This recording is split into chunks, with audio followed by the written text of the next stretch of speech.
तर जय महाराष्ट्र भावानो, चाललेलो आजीला सोडायला. व्हिडिओ काढायला मग आजी पदर घेते डोक्यावर. आजीला सोडून तिथून निघालो.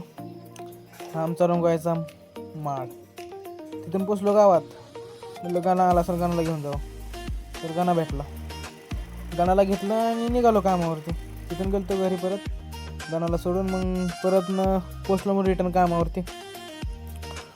ह्यो काय लपून बसलेला, कुठं बसलेला ते बघा. त्याला शोधतोय, काय सापडणार.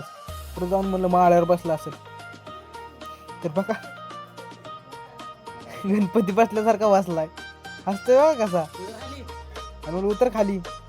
परत ते काय डिपू घ्यायला लागला. पाठी बघा भरा किती वेळ लावतोय.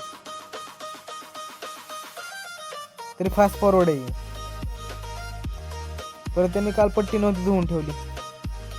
पट्टी लागला घासायला पत्र्यानं. घास बाबा म्हणलं आता काय. नंतर त्याला म्हणलं सुकं कालव, सुकं लागते. सुकं कालवा लागला. आणि हा आमचा अण्णा.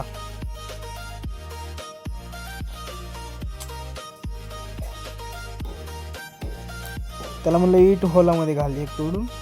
तर आता बघा होल केवढे आणि वीट केवढे घालते बघा.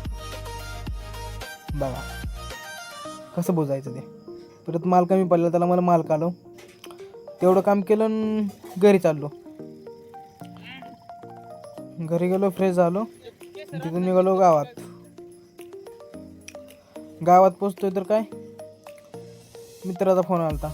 त्याकडे गेलो 3 वर्षातून. आज पुण्याला राहतो ना तो. आज गाठ पडलेला त्याची माझी. त्याने बोलवलं, मग त्याकडे गेलो. परत तिथून आलो गावात. तर हा घाट पडला, लावलो डॉन. बघा आता कसा करतोय.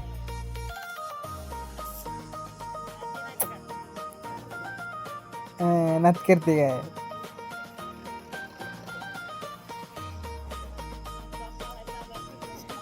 परत आला चिका भाऊ. त्यांच्यासोबत बोललो. घरी जाऊन परत गाणाला सोडायचं होतं. गाणाला हे सोडलं. भावानो, आजचा ब्लॉग इतकाच होता.